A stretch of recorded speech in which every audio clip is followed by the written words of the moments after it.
Coba lihat kanan kiri depan belakang wajah-wajah yang bersuka cita yang hadir pada sore hari ini.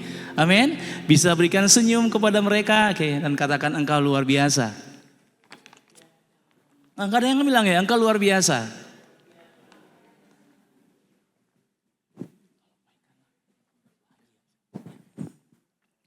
Ya, Bapak Ibu Saudara, minggu ini kita akan berbicara tentang sebuah tema, identitas yang diteguhkan. Katakan identitas yang diteguhkan. Oke. Dalam rangkaian tema besar pada bulan Februari tentang ibadah yang berkenan. Oke. Dan izinkanlah ketika identitas yang diteguhkan ini, saudara harus tahu siapa yang meneguhkan kehidupan saudara. Amin. Karena itu yang membuat saudara bisa mengerti kenapa saudara ada, apa yang saudara akan lakukan, dan masih banyak hal lagi yang akan saudara kerjakan lewat kehidupan saudara. Mari sore hari ini sama-sama dengan saya kita akan baca Yohanes 1 ayatnya yang ke-12. Di layar sudah ada. Mari baca dengan saya. Tetapi semua orang, 1, 2, 3. Tetapi semua orang yang menerimanya diberinya kuasa supaya menjadi anak-anak Allah, yaitu mereka yang percaya dalam namanya. Nah, saya tulis di atas itu ada beberapa hal penting dari Yohanes 1 ayat 12. Oke? Yang pertama adalah menjadi anak Allah adalah identitas yang didasari dengan menerima dan percaya kepada Yesus. Katakan menerima. Katakan menerima dan percaya. Ketika Anda mengatakan saya menerima dan percaya kepada Yesus, saudara diberikan kuasa atau hak istimewa. Ini beberapa poin penting yang ada di Yohanes 1 ayat 12. Okay. Percaya itu bukan sekedar pengakuan, melainkan tindakan menerima Yesus yang memberikan otoritas atau hak untuk menjadi anak-anak Allah. Yang percaya bilang amin. Okay. Lalu ketika bagian yang ketiga yang penting. Percaya di dalam namanya. Katakan percaya di dalam nama Yesus. Itu menunjukkan iman sejati pada Yesus sebagai Mesias, sebagai Juru Selamat dan Tuhan. Nah, sehingga identitas menjadi anak-anak Allah berarti memiliki tanggung jawab untuk mencerminkan kasih dan karakter Allah dalam kehidupan sehari-hari. Amin. Identitas adalah gabungan dari segala sesuatu yang membuat Anda, boleh next, okay, yang membuat Anda menjadi Anda dan berbeda dari orang lain. Oke, saya bacakan sekali lagi. Identitas adalah gabungan dari segala sesuatu yang membuat Anda menjadi Anda dan berbeda dari orang lain. Makanya tanpa identitas, manusia hanya akan berjalan berputar-putar tanpa tujuan. Pernahkah saudara bayangkan jika semua manusia tidak memiliki nama, okay, atau mungkin namanya sama, okay. Kalau tidak memiliki nama, kita mau panggil siapa dia? Woi woi gitu kan. Okay. Tapi kalau semua namanya sama juga bingung. Saya masih ingat ketika beberapa tahun yang lalu di youth itu ada beberapa orang yang namanya Agus, banyak sekali namanya Agus. Saya nggak tahu ketika saya masuk di gereja ini mereka sudah punya embel-embel di belakang, ya, okay. Ada yang namanya Agus Jeruk. Saya pikir mungkin dia suka makan jeruk kali ya. Makanya disebutin Agus Jeruk. Ada lagi Agus Prit. Apakah mungkin dia suka bermain burung apa gimana? Saya juga nggak tahu. Ada lagi Agus Kentang, oke? Okay? Yang terakhir di gereja sini mungkin kita masih ingat dengan namanya Agus Tura. Kan juga ada kan ya. Ternyata banyak sekali untuk membedakan. Itu yang namanya sama Bapak Ibu Saudara. Bayangkan aja kalau semua di gereja ini namanya Agus. Bingung kan kita semua. Ya kan? Saya nggak tahu mau panggil dengan siapa label di belakangnya. Kalau kita nggak punya nama, akan sulit bagi kita untuk menjalani kehidupan sehari-hari seperti orang memanggil, menuliskan, kemudian menceritakan orang tersebut kepada orang lain. Si itu tuh, itu yang mana gitu kan? Bingung jadinya. Makanya dengan identitas yang benar, setiap langkah hidup Anda memiliki arti dan dampak bagi sekitar. Bilang amin. Ada sebuah profesor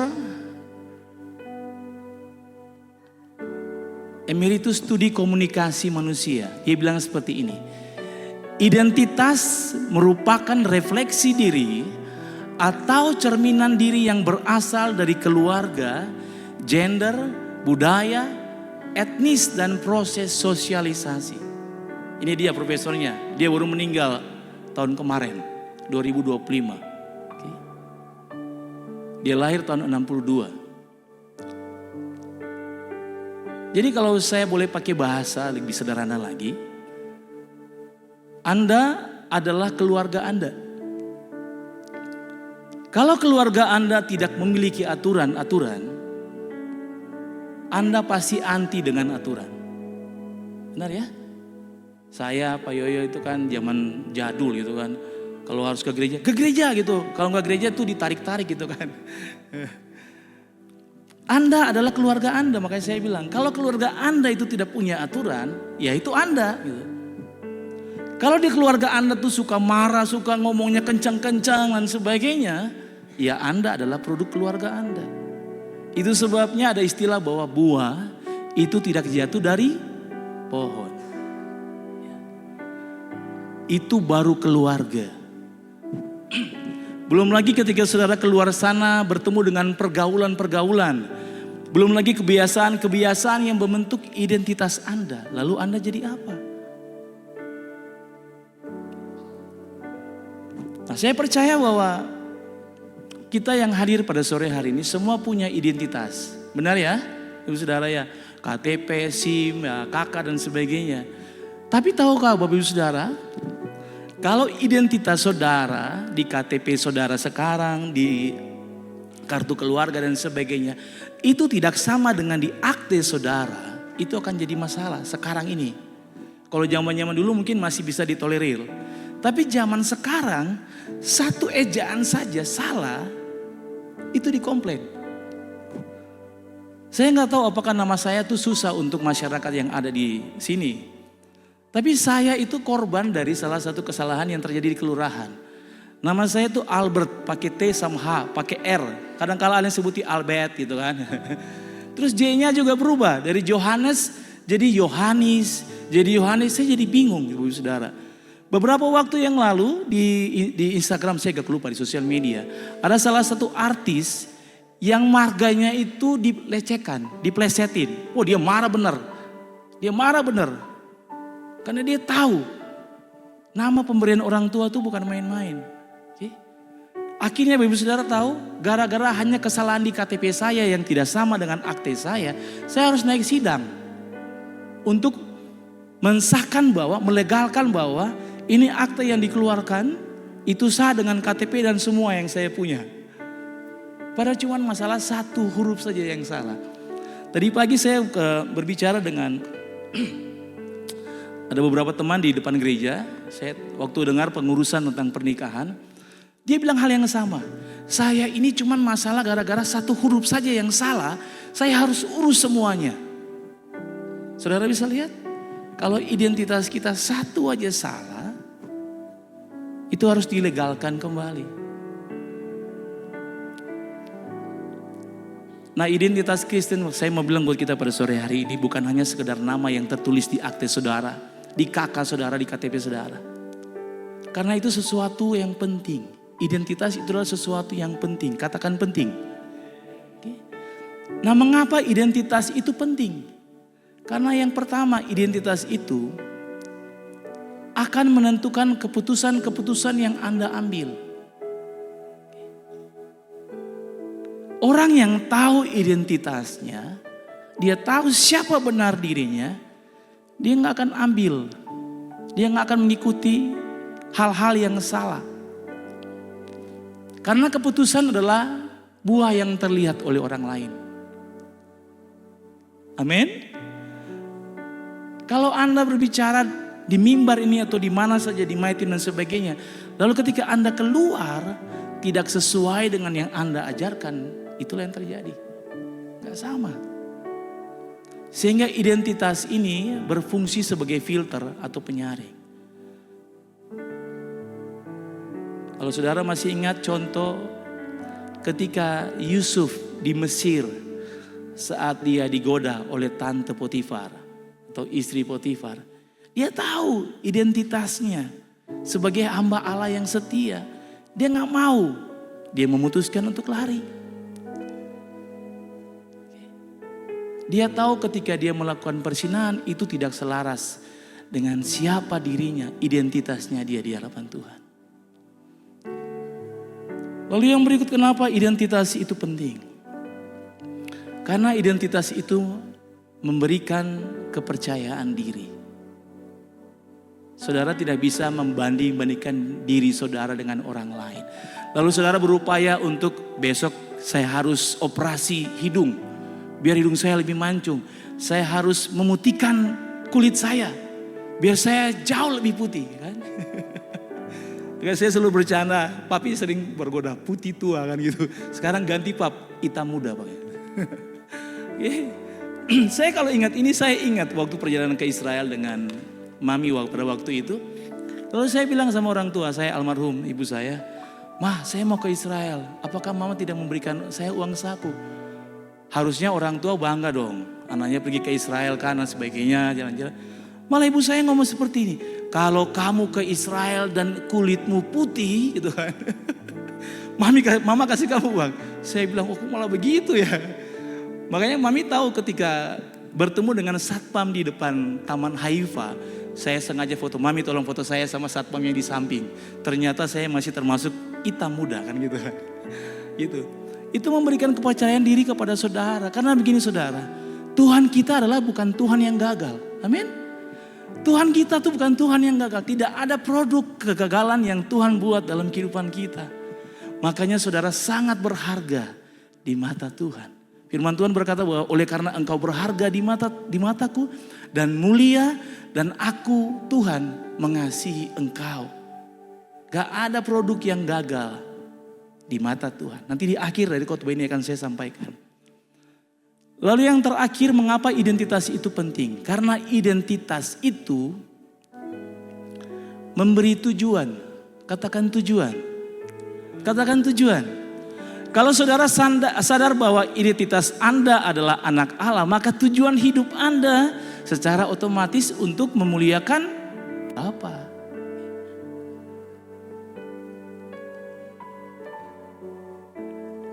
Makanya tujuan, saya mau bilang seperti ini, tujuan tanpa identitas adalah beban.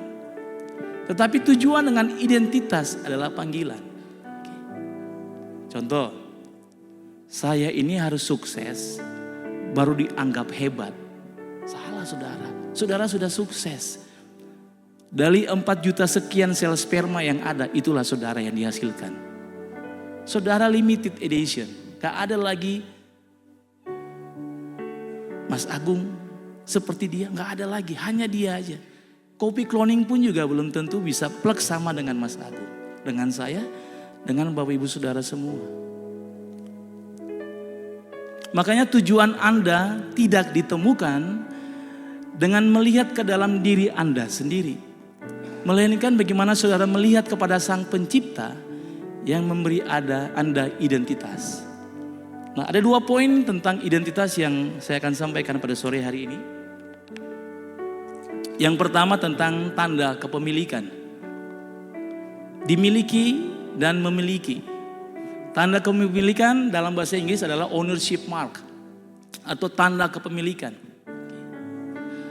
Nah, di dalam zaman dahulu ketika para budak dalam sebuah sistem yang namanya chattel slavery atau tanda kepemilikan, khususnya para budak di zaman dahulu, mereka menegaskan dengan pendanaan fisik bahwa dia budak, dia milik saya.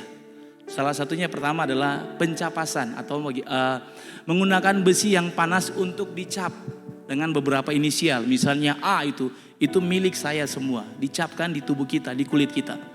Lalu yang berikut adalah tato, penandaan permanen yang sering digunakan di peradaban kuno seperti Yunani dan Romawi untuk mengidentifikasi budak yang melarikan diri.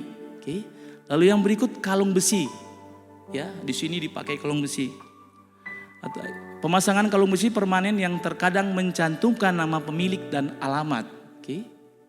Lalu yang terakhir tuh ada sedikit kayak dipotong gitu ya, di kuping, di mana gitu, di telinga dan sebagainya. Nah, tujuan dari penandaan ini adalah untuk mempermudah identifikasi, mencegah budaknya ini lari dan menunjukkan status budak sebagai barang dagangan. Ini di waktu yang dulu. Nah, sangat berbeda dengan kepemilikan Kristus. Identitas sebagai anak Allah adalah pemberian. Katakan pemberian. Itu bukan usaha kita. Itu pemberian yang Tuhan berikan bagi kita. Yang Tuhan dasari dengan hubungan. Karena Tuhan kita adalah Tuhan yang suka membangun hubungan. Coba flashback ke belakang Bapak Saudara. Saudara hadir pada sore hari ini, mungkin ada orang yang mengingatkan untuk saudara datang di tempat ini. Udah lama saya gak ketemu dengan kamu loh. Ya? Atau mungkin di My Team ada yang diingatkan, sudah baca Alkitab belum hari ini? Gitu kan? Anak saya selalu ingatkan, nomor 2. Papa, kita belum baca Alkitab hari ini. Oh iya ya.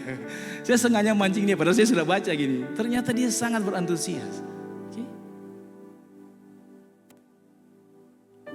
Tuhan yang senang membangun hubungan. Ketika saudara tidak setia pun, Tuhan tetap berhubungan dengan kita. Karena yang pertama, Tuhan mempunyai kedaulatan mutlak sebagai pemilik asli kita. Makanya firman Tuhan berkata dalam 1 Korintus 6 ayat 20a. Sebab Anda telah dibeli dan harganya telah lunas dibayar. Amin. Dalam Roma 8 ayat 15 berkata bahwa sebab kamu tidak menerima roh perbudakan yang membuat kamu menjadi takut lagi. Tetapi kamu telah menerima roh yang menjadikan kamu anak Allah. Oleh roh itu kita berseru, ya Aba, ya Bapa. Oke. Selamat pagi Bapa. Bayangkan saudara, kalau saudara masih hidup dalam ketakutan, perbudakan tadi, masih memakai kalung, masih punya cap, karena mungkin dosa-dosa saudara. Lalu saudara datang ke gereja. Wah, semua penuh dengan itu. Kita gak bebas. Makanya saudara telah dibeli dan saudara telah lunas dibayar. Itulah kepemilikan yang legal. Legal ownership. Karena Tuhan telah membeli saudara dengan darahnya. Artinya ketika kita sudah dibeli, kita gak punya hak untuk merusak diri sendiri. Amin? Amin? Okay.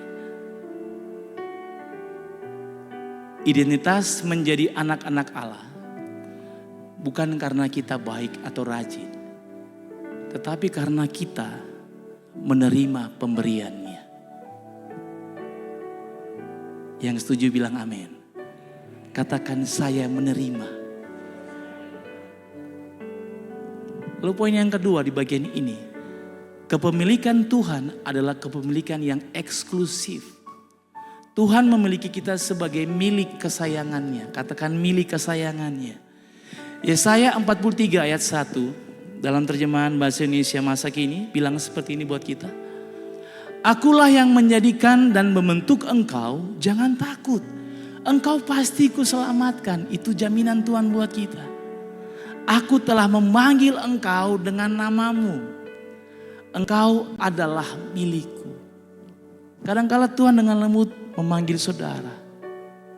Dengan nama saudara. Dengan lembut. Karena dia tahu saudara adalah bagian yang paling disayangi Tuhan.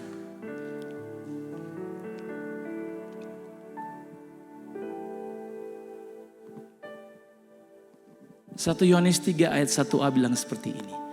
Lihatlah betapa besarnya kasih yang dikaruniakan Bapa kepada kita. Sehingga kita disebut anak-anak Allah. Dan memang kita adalah anak-anak Allah. Kalau Tuhan telah memilih Anda, memiliki Anda sebagai anak-anaknya. Harusnya kita juga berkata bahwa saya memiliki Tuhan yang luar biasa. Amin. Saya memiliki Tuhan yang hebat. Amin. Saya memiliki Tuhan yang tidak tergantikan dengan siapapun. Tapi pertanyaannya, benar enggak? Kemarin dalam diskusi saya dengan istri saya bilang kayak gini. Tiba-tiba dia bilang kayak gini. Yang, Orang-orang itu kan bermasalah kan. Mereka gak masalah dengan Tuhan kan? Iya. Mereka masalah dengan diri mereka sendiri kan? Dengan masalah mereka sendiri yang mereka sedang hadapi. Iya. Lalu kenapa mereka gak ke gereja? Apakah mereka bermasalah dengan Tuhan? Saya bilang enggak. Saudara harus tahu saudara memiliki Allah yang mana dalam kehidupan saudara. Karena firman Tuhan bilang seperti ini, Yohanes 16 ayat 15, dalam terjemahan sederhana, semua yang Bapa miliki adalah miliki juga. Amin. Mari baca dengan saya biar saudara yakin. 1, 2, 3. Semua yang Bapa miliki adalah milikku juga. Bapa miliki apa? Damai sejahtera. Amin. Bapa miliki apa? Kasih. Bapa miliki apa? Lemah lembut. Bapa miliki sukacita, kesabaran, kemenangan. Dan saudara bisa lanjutkan sendiri. Makanya ketika saudara memiliki Allah, itu berarti yang pertama, saudara memiliki jaminan. Ketika saudara memiliki Allah, saudara sedang memiliki jaminan bahwa masa lalu Anda tidak lagi bisa menentukan masa depan Anda. Anda tidak lagi dihantui oleh rasa bersalah karena jaminannya adalah pengampunan yang tuntas. 1 Yohanes 1 ayat 9 berkata bahwa jika kita mengaku dosa kita maka Ia adalah setia dan adil. Sehingga Ia akan mengampuni segala dosa kita dan menyucikan kita dari segala kejahatan. Ada jaminan ketika saudara memiliki Tuhan dalam kehidupan saudara. Lalu yang kedua, ketika kita memiliki Allah itu berarti saudara memiliki akses.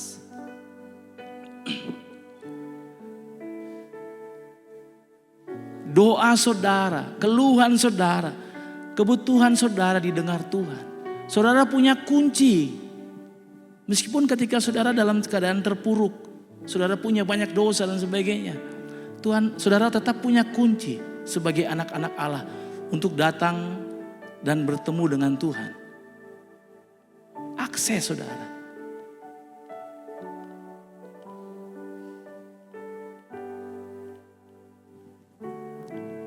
Lalu yang berikut adalah memiliki Allah berarti saudara memiliki kemenangan. Memiliki Allah berarti saudara berada di dalam Kristus. Kalau saudara baca ini dalam versi bahasa Inggris, dia bilang Christ lives in me. Tuhan hidup di dalam saya. Dalam Galatia 2 ayat 20 yang sering kita dengar. Namun aku hidup, tetapi bukan lagi aku sendiri yang hidup, melainkan Kristus yang hidup di dalamku. Christ lives in me. Kenapa? Karena Kristus telah mengalahkan dunia, mengalahkan maut, mengalahkan dosa. Makanya kemenangannya adalah kemenangan saudara. Amin. Kemenangan Kristus adalah kemenangan saudara. Saudara bukan lagi berjuang untuk menuju kemenangan. Tetapi saudara berjuang dari kemenangan. Artinya bahwa posisi kita sudah menang. Untuk itu saudara yang sedang menghadapi situasi yang tidak mudah, berhenti fokus pada situasi yang tidak mudah. Fokuslah kepada Allah yang kita miliki, yang selalu ada di samping kita. Amin. Lalu yang berikutnya adalah ketika kita sudah tahu identitas kita sebagai anak-anak Allah. Poin yang kedua adalah mewujudkan identitas dengan memprioritaskan pentingnya ibadah hari Minggu. Ada dua kata yang saling berdekatan dengan tujuan yang sama, dengan arti yang sama. Memprioritaskan, lalu penting. Prioritas itu menjadi yang utama. Ditambah lagi dengan pentingnya ibadah di hari Minggu. Kenapa Bapak Saudara? Kalau saudara masih ingat khotbah minggu yang lalu, Bapak Pendeta Kudi sampaikan 70 tahun dan sebagainya.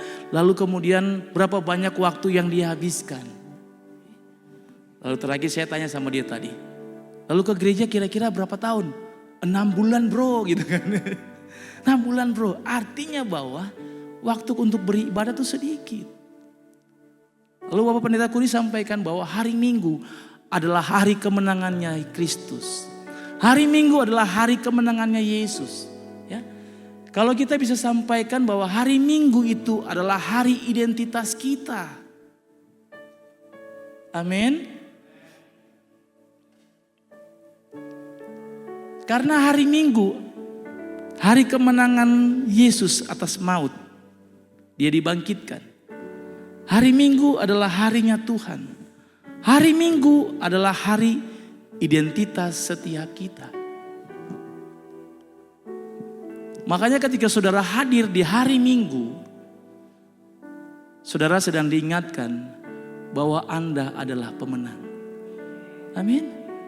Yesus telah menang atas maut, dia bangkit di hari Minggu.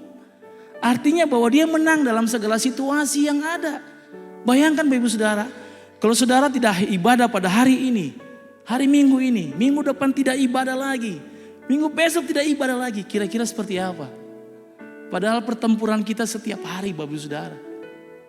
Artinya bahwa ketika kita datang di hari Minggu pada hari ini,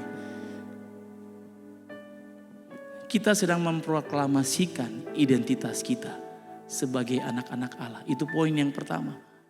Ibadah adalah proklamasi identitas Anda. Bahwa Anda adalah pemenang.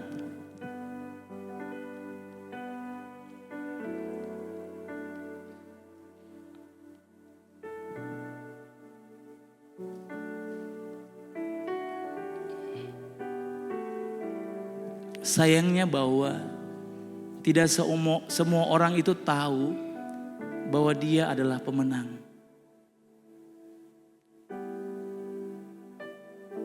Kadangkala ibadah di hari Minggu itu masih apa sih? Gak penting. Kalau saudara tahu bahwa hari Minggu adalah hari kemenangannya Yesus, saudara gak akan main-main dengan hari Minggu. Saudara gak akan datang terlambat. Saudara gak akan cuma nyanyi asal-asalan. Saudara gak akan mulai tergoda dengan melihat HP. Atau mungkin saudara akan makan di tempat ini. Atau melakukan hal-hal yang gak penting tadi. Karena firman Tuhan berkata bahwa ingatlah dan kuduskanlah hari Sabat. Kata kudus itu mengandung arti dipisahkan, dikhususkan, atau disucikan. Artinya ketika kita datang ke tempat ini, ke rumah Tuhan di tempat ini, kita sama-sama sedang memproklamasikan, saya pemenang. Hari ini saya berkumpul dengan para pemenang-pemenang di rumah Tuhan. Karena ibadah di hari Minggu adalah cara Anda menandai waktu Anda sebagai milik Tuhan. Sehingga ibadah hari Minggu bukan untuk membuat Tuhan senang karena kehadiran Anda. Boleh? Karena ibadah hari Minggu bukan untuk membuat Tuhan senang karena kehadiran Anda. Tetapi untuk membuat Anda mengingat bahwa Anda adalah miliknya yang sangat berharga. Kalau saudara tahu bahwa saudara miliknya Tuhan, saudara anaknya Tuhan, milik yang sangat berharga. Yang poin yang kedua adalah saudara memprioritaskan Tuhan adalah ciri anak yang mengasihi Bapa. Kalau saudara berkata bahwa saya ini adalah anak-anaknya, saya adalah anak Tuhan, anak Bapa, anak Allah. Berarti kita akan mengasihi Tuhan. Karena prioritas Anda menunjukkan nilai Anda. Jika kita adalah anak Allah, tapi tidak pernah meluangkan waktu khusus untuk menyembahnya, identitas sebagai anak Allah itu hanya di bibir. Sehingga Matius 6 ayat 33 berkata bahwa tetapi carilah dahulu kerajaan Allah dan kebenarannya, maka semuanya itu akan ditambahkan kepadamu. Amin. Sehingga mewujudkan identitas menjadi seorang anak Allah berarti menempatkan dan memprioritaskan Tuhan sebagai yang utama. Amin. Poin terakhir adalah seperti ini. Jangan berikan kepada Tuhan waktu sisa Karena dia telah memberikan anaknya yang tunggal sebagai tebusan utama bagi identitasmu. Amin. Jangan berikan waktu yang sisa. Untuk itu saudara harus berkomitmen. Saudara harus prepare. Saudara harus mempersiapkannya mulai dari hari Sabtu atau mungkin dari hari Jumat. Lalu saudara hadir dengan sukacita.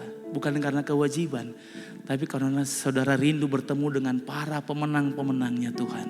Oke. Setelah itu apa yang kita lakukan? Bawa dampak keluar. Hari ini saudara dapat apa? Saudara bagikan kepada orang-orang di luar sana.